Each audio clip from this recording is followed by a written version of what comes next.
Jó napot kívánok! Orbán Sándor vagyok, a Független Média Központ igazgatója, és sok szeretettel köszöntök mindenkit, aki itt a helyszínen vagy YouTube csatornánkon követi idei utolsó szakmai programunkat. A konferenciánkon a Pegasus ügy nemzetközi és hazai visszhangjáról lesz szó. Ismeretes, hogy az okostelefonok föltörésére alkalmas kémszoftvert tucatnyi országban vetették be, így Magyarországon is. A megfigyelés célpontjai számos esetben újságírók voltak. Ez különösen érzékenyen érint bennünket, hiszen a Független Média Központ éppen 26 éve a tényeken alapuló felelős újságírás támogatására jött létre. A Pegasus történet viszont éppen arról szól, hogy miként próbálják ellehetetleníteni a hiteles tájékoztatást. Éppen ezért mi nagyon fontosnak tartjuk, hogy ezt a témát továbbra is napirenden tartsuk. A rendezvényünk egy angol és egy magyar nyelvű kerekasztalbeszélgetésből áll, tolmácsolás nélkül. So, good afternoon, I'm Sándor Orbán, Director of the Center for Independent Journalism, and I would like to welcome you all at our end of the year conference focusing on the international and domestic aspects of the Pegasus surveillance revelations. The spyware was used in numerous countries, including Hungary, and investigative reporters were also among the targets. We consider this particularly worrisome, especially as our center was set up 26 years ago to support fact-based ethical reporting, while the Pegasus case may have a significant chilling effect on watchdog journalism. That's why we think that it's important to keep this issue on the agenda. The event will consist of 2 panel discussions, one in English and one in Hungarian without translation. The conference is supported by IFEX, the international umbrella organization of free speech NGOs, and the Hungarian Association of Journalists. A rendezvényünket a médiaszabadságot segítő nemzetközi ernyőszervezet, az IFEX, valamint a Magyar Újságírók Országos Szövetsége támogatja. Most pedig átadom a szót a Nemzetközi Kerekasztalbeszélgetés moderátorának, Ülke Andrásnak, az ittlapunk.hu hírportál főszerkesztőjének.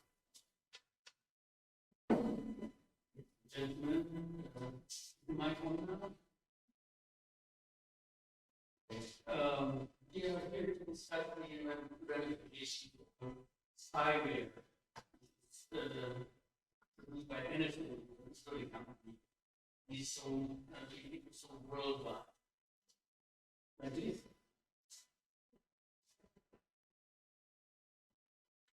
Now, can you hear me? Now? Now? Okay. So since 2016, there were 50,000 phones worldwide infected by this spyware, by Pegasus. And worldwide, more than 180 journalists were eavesdropped on. Not only journalists, there were politicians like Emmanuel Macron, the French president. The Forbidden Stories Consortium, a Paris-based organization with the technical support of Amnesty International Security Lab and journalists from around 24 media outlets, aired this. And the investigation was coordinated by Sandrine Rigaud, an editor of Forbidden Stories. We have distinguished panel here. Eva Simon, a legal expert with the Berlin-based Civil Liberties Union for Europe and active media policy issues at the EU level. Jamie Wiseman, the advocacy officer of the International Press Institute of the IPI Vienna, which has been quite vocal about curtailing media freedom in Hungary in recent years. On the screen, Lukáš Kroll, a digital security expert with the regional Intranews project, which CIJ is also part of. And Szabolcs Panyi, who is one of the Hungarian journalists whose phone was targeted by the Pegasus software. So my first question is to Szabolcs. Please explain, how did you get word of this spyware and what were the steps taken afterward? Thank you for the invitation. Well, it's a long story. We were approached, my boss, András Pető, Director of the Six, was actually approached by journalists working for Süddeutsche Zeitung. And first, they were only asking for phone numbers, asking for my phone number, the phone number of Mr. Zoltán Varga, the publisher of Central Media Group, the phone number of Brigitta Csikász, also an investigative journalist, and a couple of other phone numbers. And then we were asked to let our phones be analyzed by Amnesty International, and this analysis came back positive in my case. And then we had a couple of secretive talks with Sandrine, whom you just mentioned, and other members of this project. We had to establish a secure line of communication, so we couldn't communicate through our regular phones, obviously. So it was a long process how we were told of the details, and then we had an in-person meeting in Budapest when two journalists from Süddeutsche Zeitung and one from Forbidden Stories traveled here to meet us and show us this leaked database. And that's when we could start working on trying to uncover the Hungarian targets. So I was not actually surprised that I was surveilled, but I was absolutely shocked to see the scale of this surveillance, to see the names of other journalists and politicians and other people mixed up in a database with absolutely legit targets of surveillance, like well-known criminals, for example. So it was a little humiliating to see my name and the fact that someone considers me a threat to Hungarian national security or a threat to the well-being of the nation. And this was, I think, in March and April when we first received these informations, and throughout the summer until the publication on July the 18th, we were working 24/7 on these stories. Now, you obviously don't just break into other people's homes, or you just don't break into other people's phones. Although I'm sure there are circumstances under which this is really necessary and everyone would accept it, like in the case of terrorists. Would you all consider where's the legal border between being legal on this or illegal? Maybe Eva, you could chime in on this first. Thank you so much for the invitation and also for the question. So yes, indeed, I think first of all we have to differentiate between legal interception and unlawful surveillance techniques. And what we could see in the Pegasus and the use of Pegasus is the misuse of technology. And this is crystal clear by now that if we think about, the way when surveillance techniques are used, those must be proportionate, necessary, and serve the legitimate aim. And here what we could see of the list and all the leaks and people who were under surveillance for a significant amount of time, and the way that surveillance we have never even heard about. So it's not only reading someone's email or listening their phone calls, but they could get control over the phone and even turn on the mic or the camera of that certain phone and being under full surveillance constantly or anytime without proper knowledge. And this is the clear misuse of technology. And I think this is something very novelty here. So this level of surveillance we have never imagined. And also the way it was used and the target groups. So what we know so far is that governments, both the softwares and journalists, human rights defenders, and opposition politicians were targeted by this technique, and this is crystal clear by now that the three levels of the test, the proportionality, the necessity, and the legitimate aim is missing here. So I don't think there is any question. The question here is what we do with this technology, how we respond to this problem that we face now, because, you know, this is what, as you mentioned, you know, using this technology against terrorists is something that could be, you know, considered as legit.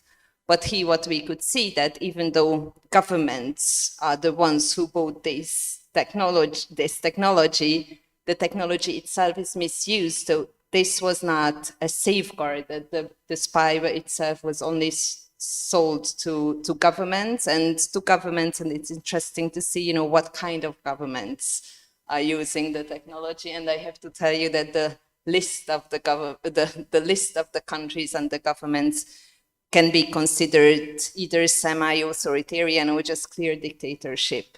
And it just seems that they are using the spy software to monitor the activity that are totally legal, like journalism or human rights defenders. How long can you legally eavesdrop on people's phones? What was the time frame for that in most European countries? Any of you? So the question is whether there is legal, what is the regulation for the Yes, length of the... if you do it legally, what's the time frame for that? For eavesdropping on a phone? Well, well, I don't think, I mean, anyone can answer this question. I mean, you can, you know, measure it, you know, case by case. But I don't think, you know, any kind of legal activity conducted by a journalist, I mean, is legal. It's a totally different question when we talk about terrorists, but I'm not an expert on, you know, these surveillance things, but hopefully the others can go into details. Thanks for having me.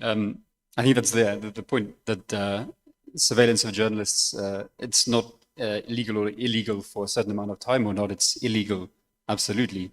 Of course, these are kinds of attempts to access people's phones with a one-hit click and turns the phone into a surveillance device within your pocket, which can track movements, contacts, data, can turn on and off your recorder, can record your voice and track everything about you.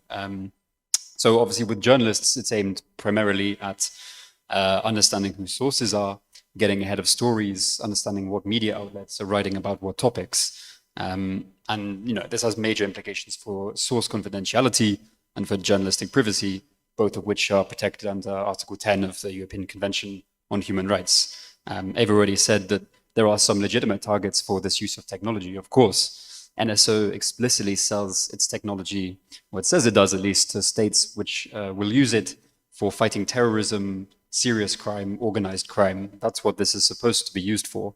But we've seen a pattern of abuse of it being used to target journalists, critics, dissidents, civil rights organizations. And those are very, very different to actually fighting crime. In many cases, the journalists that have been targeted are investigative journalists probing corruption, crime. And in some countries around the world, rather than used to fight crime, Pegasus is being used to cover up government crime or corruption. Sabort. Yes, thank you. So I just want to point out something in my own case. So I was, according to the analysis of my phone, I was under surveillance for a 7 months period.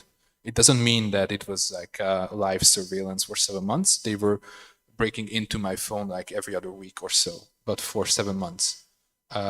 The legal regulation in Hungary in cases when someone's under surveillance for national security reasons is that the permit is given for a 3 months period, and then it can be extended for another 3 months. That's 6 months. So in my case, there had to be like a second request after it has already been extended, which is pretty interesting, because in none of the cases that we uncovered, in none of these cases, we saw like no legal consequence to these surveillances. So Eva mentioned that surveillance must be proportionate, and the tools that are used have to be proportionate. So this is the most invasive and intrusive tool. And what we see is that those targets that we identified, not just journalists, but media company owners, they were not facing after their surveillance any kind of prosecution or any kind of legal trouble, which points to the fact that there was basically no serious evidence against these people. If there were serious evidence, then I was surveilled for 7 months. If I did anything wrong, I should be in jail. I'm not. I was not even contacted by anyone from the Hungarian security apparatus. So I think that's very troubling. Lucas, did I see it correctly that you wanted to chime in on this?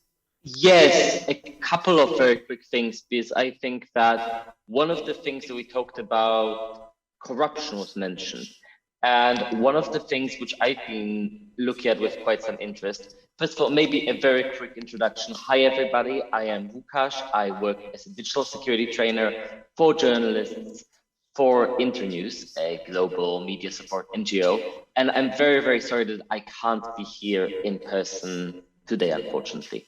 So I wish I could be. Unfortunately, I need to report from Berlin today.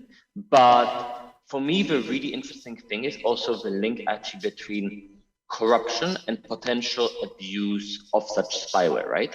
So I think we had the most recent case, I believe it was in Mexico, where I'd have to double check on my notes for this, where people who were affiliated with or working with government officials were already using software such as Pegasus for their own private use rather than government use. And this is something I find really, really interesting, that we've seen cases whereby a tool that is so powerful has increasingly become corrupt and privatized to a certain degree. We also saw this during the NSA revelations, for example, when some of the people working at the NSA supposedly were disciplined for using NSA tools to look up friends or lovers or former partners or something. And for me, there's a similar risk, very, very underappreciated, of Pegasus being used in the wrong hands, not just for government surveillance bodies and by governments, but also by private actors. It shouldn't be happening a lot because access to Pegasus is very limited and very, very restricted. But that's something which I'm also quite concerned about, which I feel hasn't really been a big part of the discourse so far. Sorry, I just heard the word corruption, so I wanted to jump up and comment about that. You for another question. We all know, at least people who've read Snowden's book, Edward Snowden's book, or Greenwald's book about Snowden, that phone can be used for spying on the person who the phone belongs to. Also, it's an open secret that telecom providers have a spying room to which most people of the company themselves don't have access, but members of the secret services put in cables and prepare the scene for eavesdropping there. So we are surveyed in plenty of ways, probably. In what way is Pegasus unique? Why did governments, so many governments, choose to buy this? I think pro user for $65,000. What makes it makes Pegasus such a good buy? Yes, Łukasz. So this is like the question that I was waiting for, because this is something. First of all, Pegasus is not the only piece of software out there that does this. And the NSO group is not the only actor doing this. And it's very, very important to remember this, because sometimes it feels like we've got a huge focus on the NSO group and a huge focus on Pegasus. And that takes a bit of oxygen away from analyzing the whole spyware industry. So Pegasus is incredibly effective. It's pretty user-friendly. And there have been lots of cases of governments trying to develop their own capabilities in this, but essentially the amount of work that actually goes into maintaining such an infrastructure was just way too much, right? So we don't exactly know how a company like NSO works and how it operates, but our assumption would be that this company will, for example, be paying a huge amount of money for undisclosed bugs in software like iOS and Android, right? And those bugs can cost like $1 million or so. So if you, for example, discover such a bug, you can report it to a government, you can report it to Apple, or you can report it to a company, which will then sell those bugs onto companies like, for example, the NSO Group. So the NSO Group has definitely been existing in a very effective bug market. And they must have been investing a huge amount of money into actually getting this process off the ground. And what I find fascinating is that there have been lots of case studies of governments which tried to do their own solutions quite like that. And most of those governments, or at least a lot of the governments that we know of, kind of abandoned this capability or weren't particularly keen on it. And instead what they did is they purchased Pegasus, because the amount of resources, both in terms of money and programmers, that goes into a product like this, into designing such a bug, is huge. And not only this, but it needs to be very regularly updated. So essentially, the moment a new version of Apple's iOS goes out, you might need to completely redo very fundamental parts of the Pegasus architecture, precisely because Apple has fixed some of the bugs which Pegasus is used to get in. So this is not an easy enterprise at all.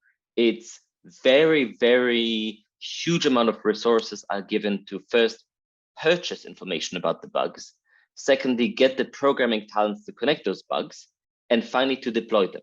And that's something very important. Also, the other thing is that Pegasus is only as effective until it's discovered, right? So because of this, it's in the interest of, for example, the NSO Group to keep a lot of those bugs as secret as possible and to have as few NSO Pegasus installations as possible. So that's why I always find discussions about the price confusing, because if I remember correctly, the 65,000 came from like leaked documents years and years ago. But the reality is that it would be much better for the NSO Group to have one customer who, for example, pays $1 million per infection than to have 10 customers who pay $100,000 per infection. Because the more infections there are out there, the higher the chance that it's detected and the higher the chance that the bug which it's used on is closed. So as such, it's totally in the interest of NSO to have as few of those infections as possible. So as you can see, there's this weird confluence of factors, right? Incredibly talented programmers, a huge amount invested in buying bugs, and finally, a very small size of market. All of those means that essentially government have often preferred to purchase such tools externally because their own attempts to do such exploit tools have been largely failing. Thanks. If I send Pegasus spyware on your phone, what can I see, what can I detect, and what can I influence on your phone and what not? Can I, for example, write emails in your name? Can I, for example, withdraw money from the bank or transfer funds from your account or not that? So is it a passive tool for seeing everything, or is it also an active tool?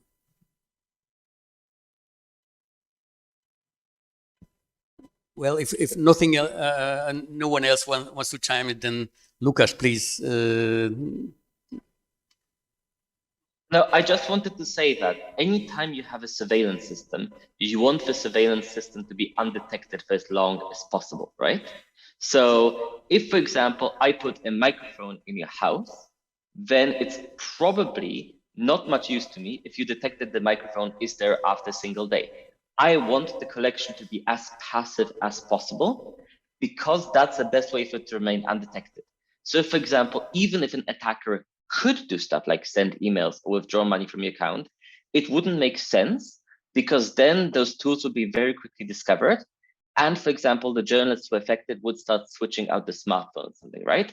Surveillance only works effectively in almost every case if it's unnoticeable. There are a couple of exceptions when the point of the surveillance is to intimidate rather than to gain data.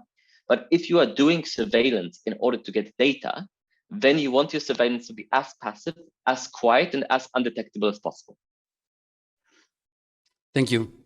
Some of you mentioned that Pegasus is not the only spyware. How does the market look like? I discovered on WikiLeaks a sentence from a guy working for a hackers team in Italy, grudgingly speaking about the Pegasus software, or I don't know if it was Pegasus, but it was some NSO software.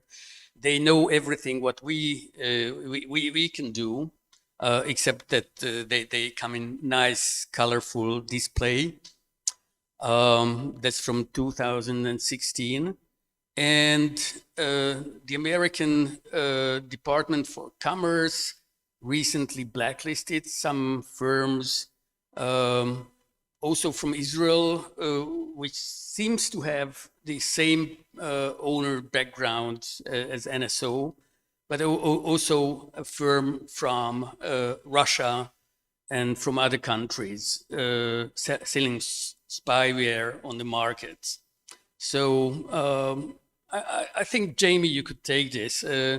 Who are the biggest competitors or the peers of NSO, and how do they fare? Yeah, as Lukasz mentioned, it's an incredibly lucrative product to be able to sell. Prices vary. We only get information from leaks or from reports. Sometimes those have been quite small. Mexico was mentioned earlier, and there was reports in 2017 that it was used by 3 different government agencies, and that was 40 million was paid for Pegasus there. So, yeah, the market is small, as Lukasz mentioned as well, but there's a lot of competition to sell these products. Right now, NSO is completely the market leader, and many governments around the world have purchased this technology. Everyone knows about Pegasus right now because of the work of Forbidden Stories and Szabolcs and journalists like him. And Lukasz said, when everybody knows about you as a surveillance organization, that's not exactly good for business. So there are others. You mentioned Hacking Team there. This is a Milan-based outlet that's been around for a while. And before NSO, they were really quite well established. And I think a report in 2017 found that 24 different governments had purchased this technology, including states like Sudan, the UAE, and other autocratic regimes as well. So it's not just NSO that's the issue. And we now have multiple lawsuits, both WhatsApp, which is owned by Facebook, and Apple are both suing. It's been added to the US entity list. India's Supreme Court is launching a huge investigation into NSO. And now it's on this entity list in the US. There might be problems for it to sell and to attract business, essentially. But that's exactly the issue. If NSO were for some reason to fall, that's unlikely, I think, because it has the support of the Israeli government. But if it was, there are many other companies waiting in the wings with the right amount of resources and research and expertise will be able to step up and become a market leader in that place. So I think that's one of the issues here. Because of the Pegasus project, we're all criticizing the actions and operations of one company, NSO, but we're not yet really criticizing the actions of the industry itself, which has existed for many years and has really exploded after the 9/11 era. Recently, Israel has seriously restricted the list of countries its companies can export spyware to, excluding, I think, Hungary and Poland too. Also, Apple was sued. Now, is there time to lean back and say, okay, this is a success, now everything is gonna be all right? Ivan? Definitely not. No, well, I think what has been said, those are very important things. So we are not only talking about Pegasus here, we are talking about a whole industry, and this industry needs to be regulated. And some illegal form of surveillance should be stopped. I mean, there is no legal mechanism to solve the problem. It should be forbidden to use certain technologies, and yes, even on terrorists, because we pay a very high price here, and we have to measure always, you know, what kind of surveillance techniques we use and whether we have other surveillance techniques to detect, you know, terrorist activities, and also at the same time protecting others who are fully innocent and they are doing, you know, great work, such as investigative journalists. This is one thing. So certain surveillance technologies should be forbidden. As there are other technologies that we are not using. We are not using certain technologies for electricity, for example, because it's just too dangerous, and that's it. On the other hand, and this is something that we should start talking and having a discourse, and especially in Hungary, it would be very interesting, you know, what other legal measures we would like to see to be safeguarded. And I think one, and that is very important, how we regulate distribution of these softwares that will be purchased by governments, and there is a legitimate aim to a certain extent to buy those softwares, but there should be some sort of transparency and some sort of regulation.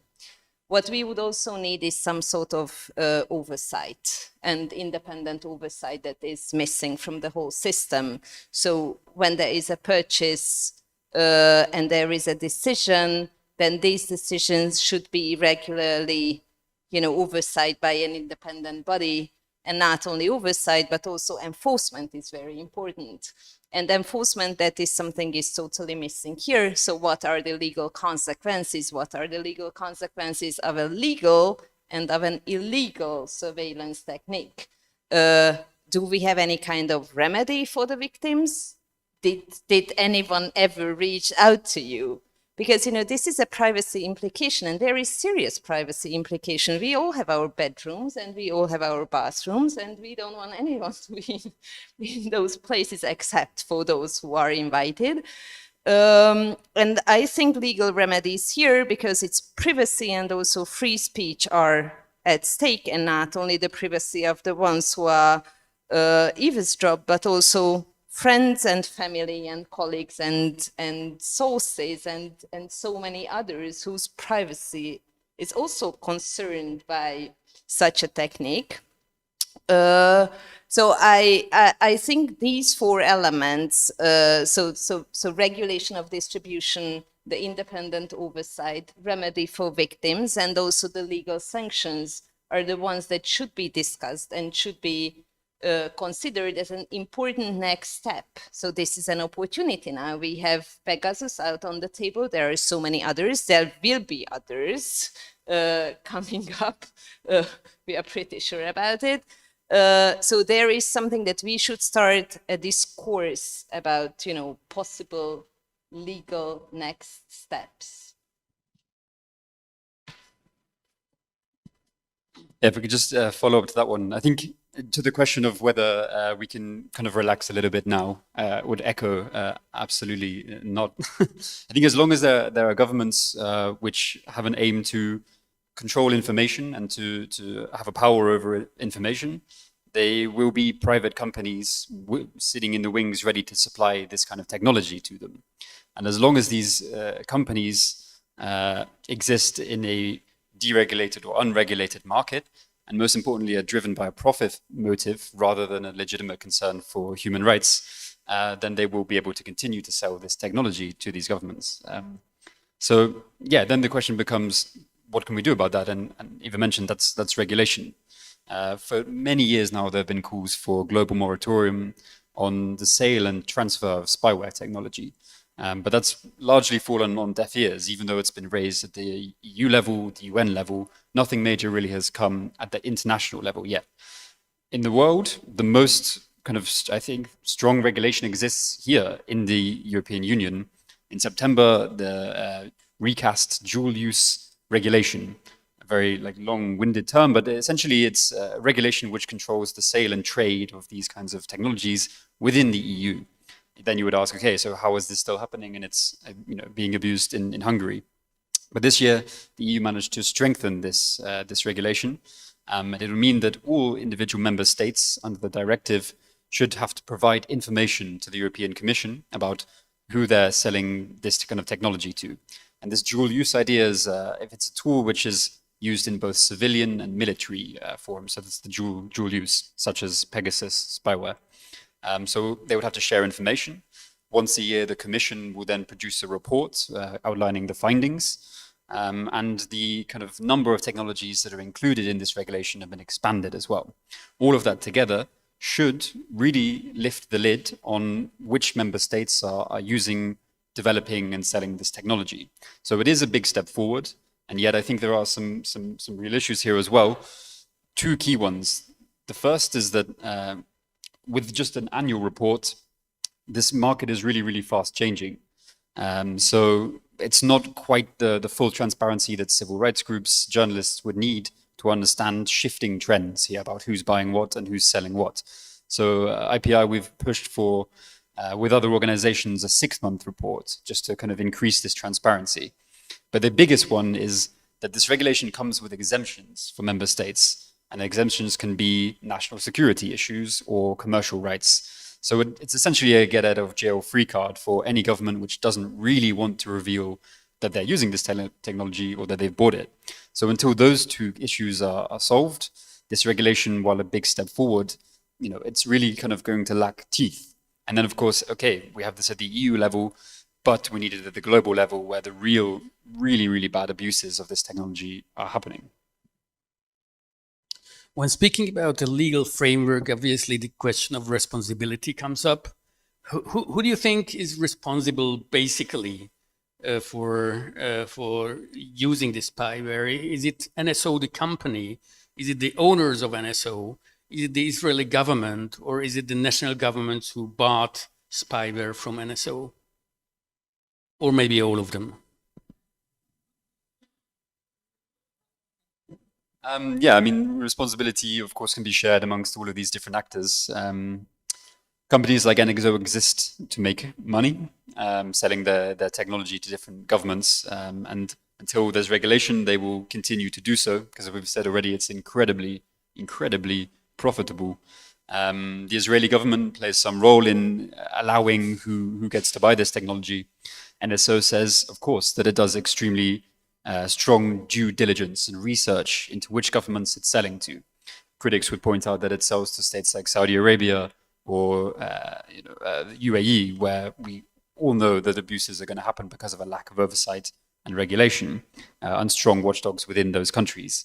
But ultimately, it's the buyer who, supply and demand. The buyer, if there aren't buyers, there won't be this technology in the first place. So it's states that are wishing to, as I said, increase the power over information and control over information and their knowledge of information. And I think that's not going to go away. Eva. Thank you. I'm just thinking out loud, but it's just, we usually in legal arguments, we can use the example of a knife. So you can buy a knife legally and you can use it so many ways. You can use it in a legal way to cut, cheese. And of course you can kill someone with that, with the very same knife. But the question here is whether Pegasus software or spyware is a simple knife, or is itself something that is illegal to use, or illegal to the way it's designed and the way the purpose it served, whether it's illegal or not. And I tend to think that it's fully illegal. So this is the misuse of technology itself is illegal. So this raises the question of the responsibility of the developer. And of course, those governments who are buying, and not only buying, but also using for targeting people who are conducting fully legal activities is something that we should take into consideration, and there should be legal challenges. And this is why I'm saying that certain type of surveillance techniques are illegal and should be stopped using. And of course, there are certain surveillance technologies that will exist and should exist, and we need regulation for those. But fully illegal type of surveillance techniques just must be stopped using. So what we have, I mean, what we have seen here is there are certain surveillance techniques that we got used to it, like commercial surveillance techniques that, you know, they are following us and they know what we are tend to buy, and they are offering us certain products wherever we go, to Amazon, to Google, Facebook, wherever we go. We are aware of this problem, not fully, and transparency is missing from there. But this is beyond the level we have ever imagined, and I think even the commercial purposes are also illegal to use. But in this case, this is something that because it's you know, it's hiding behind national security. It's saying it has a framing that this is a law enforcement tool. But this is, in reality, this is not a law enforcement tool. This is designed for authoritarian regimes to save the status and prevent journalists and prevent human rights defenders and prevent people from changing their country to democracies. So the implication of such software, and also the chilling effect that can create on people, is just so significant that this is something that I think we should just stop. We should stop allowing our governments to use the software like Pegasus. Szabolcs. And then Lukas. So I don't know who's responsible, but I'd really like to find out. I mean, that's one of the goals. I mean, not just as a journalist, but also as a former target of Pegasus. But there's a long list. So first, I'm a big fan of Apple and iPhones, and I feel that I've been betrayed by the service that Apple was offering to me. Apple markets its devices as, you know, the safest out there, and it turns out that the different softwares running on an iPhone, like iMessage or FaceTime, are full of bugs, and these bugs have been taken advantage of, and this is how my phone was infected. Of course, I knew nothing of this when I paid a lot of money for my device. So there's also a commercial side when we talk about responsibilities. And then there's a political side to the whole Pegasus story. We see a pattern that the first numbers pop up in this leaked database when Benjamin Netanyahu is visited or he visits certain heads of governments, like, for example, in 2017 when he arrived to Hungary. That's when we think that this system was introduced to the Hungarian security apparatus. So it was a high-level meeting between Viktor Orbán and Netanyahu, and then in 2018 February, when Hungary started using en masse this tool against Hungarian targets, it happened at the time when Viktor Orbán's chief foreign policy advisor, Mr. József Cukor, was visiting Israel. So there are names that we can link to the dates that coincide with the different uses of Pegasus, either on fake phone numbers or real phone numbers. And then we already know a lot about how the surveillance process, how an approval for surveillance is handled inside the system in Hungary. There's the Minister of Justice who has to approve the surveillance permits. We know two names, Mr. László Trócsányi, the former Minister of Justice, who was in charge when my surveillance started and when the surveillance of my colleague started. Then there's Mrs. Judit Varga, the current Minister of Justice, who's also been approving permits for surveillance, although she denies that. Then we have the Minister of Interior, who oversees most of the agencies that are conducting surveillance or conducting operations that involve surveillance, Mr. Sándor Pintér. So there are many names already out there mentioned in articles, and already many organizations like the Hungarian Special Service for National Security, the Hungarian NSA, which procures and uses tools like Pegasus. And for example, the name of the Hungarian Counterterrorism Center has been implicated in many of the stories that we've been reporting on. So I guess after a certain extent, it's not our work. It's not our job, not the job of the journalist to point to those people who are responsible. It's up to politics. It's up to the Hungarian political actors, and also to civil society to ask questions and to hold these people to account. We're doing our job if we can. As the example shows, our communications could be compromised at any minute. So it's not easy, but to point out the people who are responsible, I guess we need more support from the whole of the Hungarian society and also the international society. Thank you. Lukas, you wanted to say something? Yes, actually, I wanted to follow up with just a few things that was said beforehand, because all of this is super interesting. And thank you so much to all of the panelists for the amazing points we've heard so far. And thanks for making me part of this discussion. Like, the first thing is, yes, I think that a lot of us have been incredibly disappointed at the security teams at Apple and Google. And I've been talking to people who have been working a lot on mobile phone security. And I think it's just, first of all, it's incredible how unprepared I think the industry has been for this.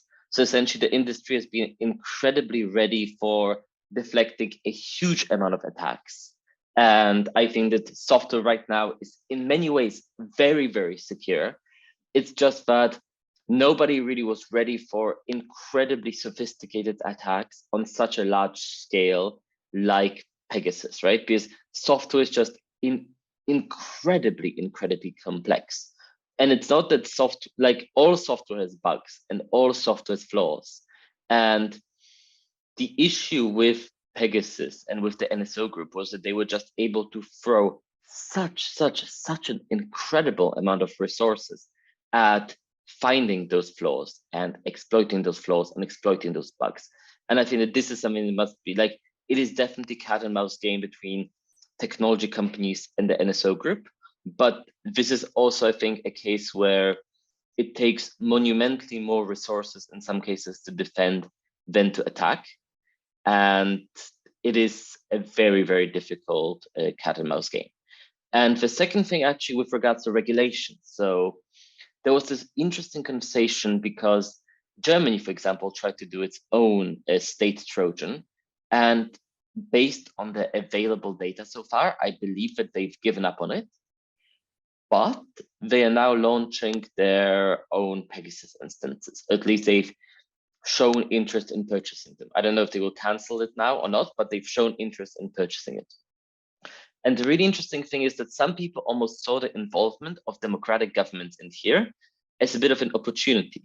But essentially, if democratic governments, for example, also become customers of government spyware for very limited purposes, like, you know, investigating the most horrible of organized crime, for example, counter-terrorist investigations, then essentially democratic states could actually be the ones who are pushing for certain norms and who are pushing for certain reforms of the sector.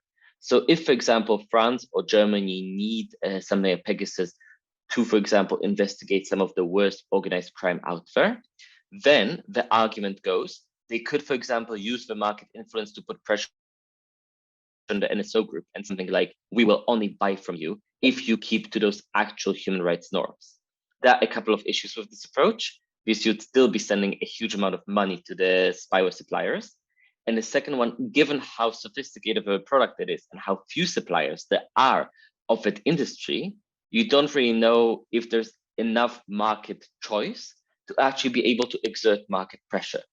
But the argument of market pressure by democratic states is definitely something that I've seen appear again and again. And actually, I'd love to hear from all of you what your view on that is. Thank you, Lukáš. Finally, I would like to remark that probably the whole, what you can see from press report about Pegasus and the like is only the tip of the iceberg. And there is a whole lot covered as a part of international games, games in diplomacy. Do any of you have any idea why Forbidden Stories received information on this? Why it received, why it was Forbidden Stories exactly and not another organization?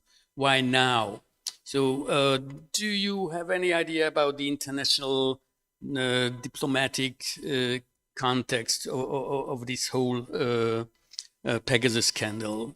Szabolcs, I can see you want to say something on this. Yes, so the source to this leak is unknown even to us. So Forbidden Stories didn't share that with us, but we know that that Forbidden Stories have been focusing on working on stories related to the safety of journalists, and especially stories of deceased, killed journalists. And they had a project called the Cartel Project in Mexico. And Mexico has been the first customer of NSO's Pegasus, as it has been mentioned. And there have already been reports years ago that in the case of some murders of journalists, probably they've been surveilled with Pegasus, since the Mexican state is so corrupt that even drug cartels can have access to this tool through corrupt police forces or corrupt prosecutors. So I believe this is the link that Forbidden Stories has been focusing on the previous project on Mexico, and as Mexico was basically the laboratory for Pegasus and these equipment, this is how it came together. But this is just my guessing and what I heard from my colleagues. Forbidden Stories and Amnesty are not sharing this information about the source with anyone to protect those or that individual who may be behind this leak. Okay, thank you. Anyone else on this? Yeah, Jamie. I think whenever you mention Pegasus, Mexico always comes up, and it was included in the list recently from the Forbidden Stories Pegasus project. But institutions like Citizen Lab in Toronto, who you really have to mention when you discuss Pegasus for anything, they're the ones who are carrying out the forensic research into phones to make sure if they can see traces of the spyware. They've been looking into this for a long time, working with Amnesty International. I think even one of Amnesty International's staff was, there was an attempt to surveil their own phone. So there were different groups probing these issues, speaking to journalists, revealing this in the past. But it was more at the kind of national level. Citizen Lab were the ones perhaps doing the most international, but it was discussed in international media. But it was more countries then, like Mexico or Sudan, Rwanda. Pegasus project, this was American journalists, British, French, European. And sadly, I think that's one of the reasons it's got so much coverage recently. In The Guardian and Washington Post is now because it's European journalists as well, and we now understand the true global scale of this. So Forbidden Stories obviously did an incredible job to lead this consortium, but there were others before that were looking into the same issues. Eva. I just want to mention the Jamal Khashoggi, as also. I mean, what we know that also his fiancé was attacked by Pegasus. So there are many implications and many interests. But I don't think any of us can answer this question: why exactly now, and what other interests are there out? But this is, I mean, the work that has been done is so incredible and it's so important. I mean, whistleblowers are just so important, and this is why we need the protection of whistleblowers. And we see what happened to Edward Snowden. So I think there is a huge interest to protect the identity of those who helped to reveal the Pegasus story here. Thank you so much. Before we wrap up this session, I would like to ask the audience if they have any questions to the panelists. We have probably time for 1 or 2 questions. If not, then I would like to give a very warm thank you for the panelists. You've been fantastic.